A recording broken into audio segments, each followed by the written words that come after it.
Hey everyone, welcome back. Today we're going to be working on the splits. I promise it's not as scary as it seems. We're just going to do some simple stretches to get you closer to the splits.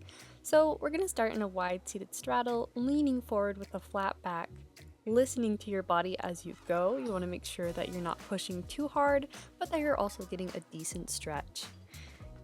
If you're feeling up to it, you can round down through the spine and lean a little bit deeper into the stretch with your arms extended. Don't forget to breathe through it. Awesome. Go ahead and walk those arms back up now. From here, we're going to bring the soles of our feet together just to warm up our adductors, get our hips a little bit more open, leaning down, bringing your nose towards your toes in butterfly pose.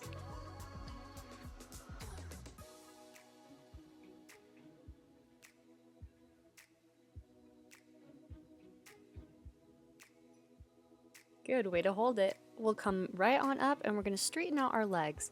From here, we're going to go into a seated forward fold, reaching for those toes, ankles, calves, whatever you can grab. And again, lowering your nose down towards your knees. Round in the spine is fine. And same, we're going to come up, bring in your right leg into your inner thigh, leaning right back down the same way we were going before. This just helps to isolate that hamstring a little bit more. And then we'll switch legs, bringing in our opposite leg and reaching for the long leg.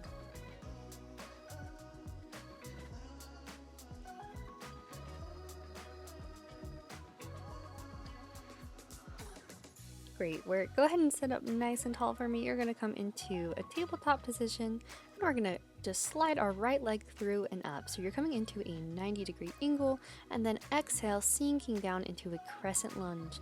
You can lift your arms high to the sky. The goal here is to open up those hip flexors, which is pretty much the main muscle group that's responsible for the being able to do the splits and having the flexibility to do so. So we're just going to hold it here. And then we'll let our hands come down.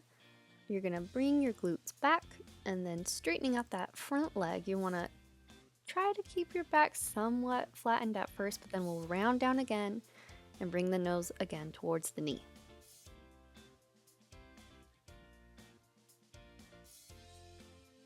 And of course, remember that just doing this video one time isn't going to get you into the splits, but the more you practice, the more you will become flexible and able to get your goal.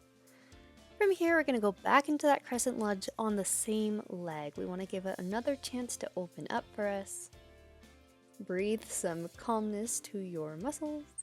And then we'll let our hands come back one last time in the monkey pose.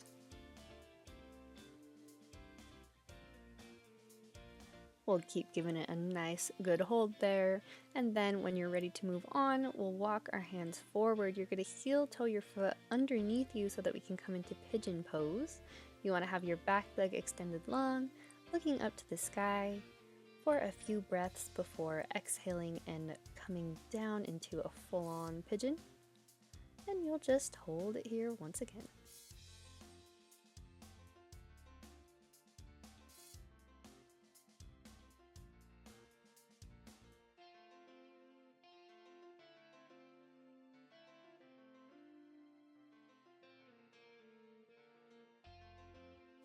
Nice work. That was a long hold. We're going to walk our hands back up, stretch that leg out behind you, roll out your ankle if you need, and then we'll return down, bringing up the left leg this time into our 90-degree angle, and exhale, sinking as low as you can into your crescent lunge, making sure your knee is in alignment with your toes, and that your back leg is long.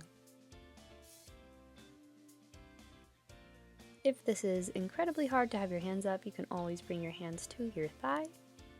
And as we're ready to move on, we're going to walk our hands back, straightening out that front left leg, and then leaning down towards it. So you want to bring your tummy closer into your thigh, chest closer to the knee, within reason and within your body's capabilities. And then we'll walk our hands forward. Last time for that crescent lunge. Give it a nice long hold for me. Breathe as you go.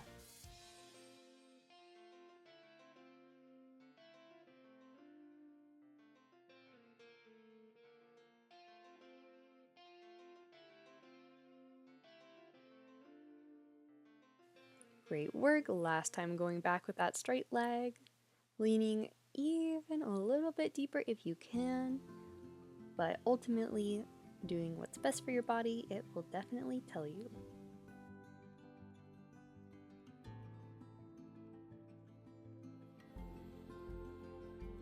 Alright, walking up the hands here, we're going to go back into that pigeon pose. So you'll heel toe and shift your leg underneath you, and then looking up to start.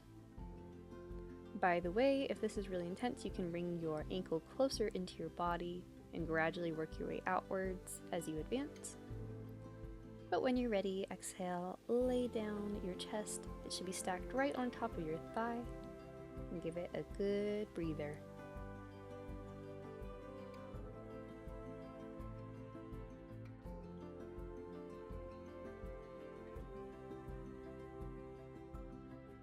Fantastic. Go ahead and walk your legs back up. Straighten out that leg if you need to. And then from here, we're just going to go into pretending to go into a split. So I'm just bringing my leg forward like we did before and using my hands to keep my legs up as high as I can. If you're not quite ready to be at this point, that is totally fine. You can grab blocks if you have them and set them on either side of you. And then you're just practicing that movement or that position of being in the actual splits themselves until you're comfortable enough to go into them fully. We'll bring that leg back when you're ready and switch it out for the other side. Just very gentle, very slow movements. Listen to your body. It will definitely tell you if it's gone too far, but you'll just want to keep on working on this. I know that this is probably the scariest looking stretch as it's the closest to the splits that we're going to do, but it's worth it if you can do it in a safe way. So of course being mindful as you go. And then when you're ready, bringing both legs back, we're just gonna slip our hands forward and come to downward dog, where you can pedal out your feet if you feel like your legs need a little bit of a shake to get out any stiffness. And that is it. Great job, keep it up, and remember, practice will definitely make things easier. See you next time.